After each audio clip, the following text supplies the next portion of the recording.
500 ವರ್ಷಗಳ ದೀರ್ಘ ಇತಿಹಾಸ.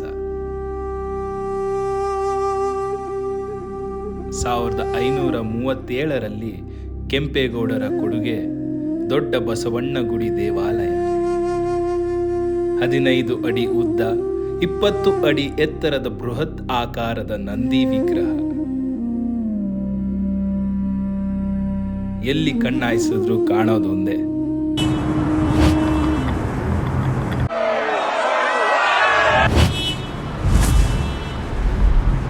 ಕಡಲೆಕಾಯಿ ಎಷ್ಟು ವರ್ಷದಿಂದ ಆಗ್ತಾ ಇದ್ದೀರಾ? ನಾವು 20 ವರ್ಷದಿಂದ ಮಾಡ್ತಾ ಇದ್ದೀವಿ. 20 ವರ್ಷದಿಂದ. ಎಲ್ಲಿದ್ದು ಕಡಲೆಕಾಯಿ? ಇದು ತಮಿಳ್ನಾಡಿಂದ ತಗೊಂಬಂದಿದ್ದು, ಸೇಲಂ, ಧರ್ಮಪುರಿ. ಹೆಂಗಿದೆ ವ್ಯಾಪಾರ ಇವತ್ತಿಂದನೇ ಸ್ಟಾರ್ಟು. ನಿನ್ನೆ ಸ್ವಲ್ಪ ಬಿಟ್ಟರು, ನಿನ್ನೆ ಏನು ಅಷ್ಟೊಂದು ವ್ಯಾಪಾರ ಇಲ್ಲ. ಇವತ್ತೆಲ್ಲ ಸ್ವಲ್ಪ ಡೌನೇ ಇದೆ. ಎಲ್ಲ ಸಾಯಂಕಾಲ ಕೆಲ್ಸಕ್ಕೆ ಹೋಗಿ ಬಂದರೆ ಜನಗಳು ಜಾಸ್ತಿ ಬರ್ತಾರೆ, ಆವಾಗ ವ್ಯಾಪಾರ ಆಗುತ್ತೆ. 250ಕ್ಕೂ ಹೆಚ್ಚು ಪೊಲೀಸ್ ಸಿಬ್ಬಂದಿಗಳ ನೇತೃತ್ವದಲ್ಲಿ ನಡೆಯೋ ಈ ಪರಿಷೆಯ ಹಿಂದಿನ ದಿನ ದೊಡ್ಡ ಗಣಪತಿ ದೇವಸ್ಥಾನದಲ್ಲಿ ಗಣೇಶನಿಗೆ ವಿಶೇಷ ಪೂಜೆ ಸಲ್ಲಿಸಿ ವರ್ಷದ ಮೊದಲನೇ ಬೆಳೆಯ ಅಂಗವಾಗಿ ರೈತರು ತಂದುಕೊಟ್ಟ ಕಡಲೆಕಾಯಿಯಿಂದ ಅಭಿಷೇಕ ಮಾಡ್ತಾರೆ.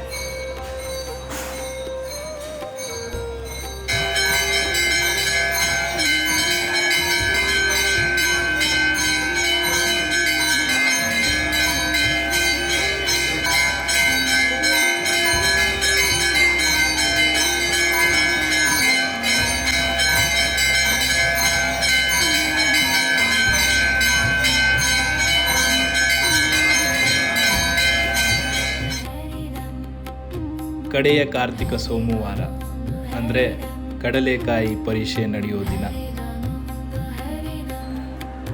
ಶ್ರೀ ದೊಡ್ಡ ಬಸವಣ್ಣ ದೇವಸ್ಥಾನದ ಆವರಣದ ಮುಂದೆ ನಂದಿ ವಿಗ್ರಹವನ್ನು ಕಡಲೆಕಾಯಿಯ ರಾಶಿಯಿಂದ ತುಲಾಭಾರ ಮಾಡಿ ಸರ್ಕಾರದ ನೇತೃತ್ವದಲ್ಲಿ ಪರಿಷೆ ಚಾಲನೆಗೊಳ್ತು.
ಪರಿಷೆ ಬಂದಾಗೆಲ್ಲ ಸಾವಿರಾರು ನೆನಪುಗಳು ಹಾದಿ ಹೋಗ್ತವೆ.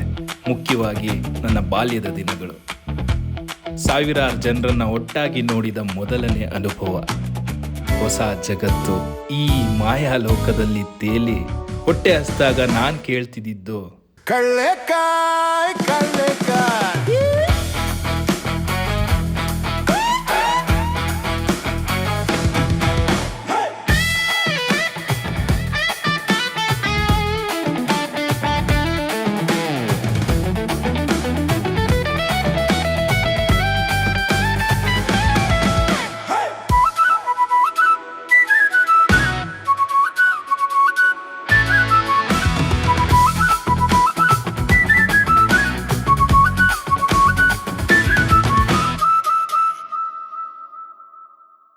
ಕಣ್ಕುಕ್ಕುವ ಆಡಂಬರತೆ, ಅಪಾರವಾದ ಭಕ್ತಿ, ಹೊಸ ಚಿಗುರಿನ ಪ್ರೀತಿ, ಮೋಜು ಮಸ್ತಿಯಲ್ಲಿ ಮುಳುಗಿರೋ ಸ್ನೇಹ.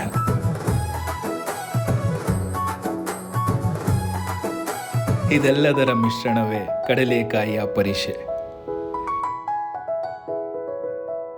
ಇದು ಪರಿಸರ, ವ್ಯವಸಾಯ ಮತ್ತು ದೇವರಿಗೆ ಕೃತಜ್ಞತೆ ಸಲ್ಲಿಸೋ ಬಸವನಗುಡಿಯ ಕಡಲೆಕಾಯಿ ಪರಿಷೆ.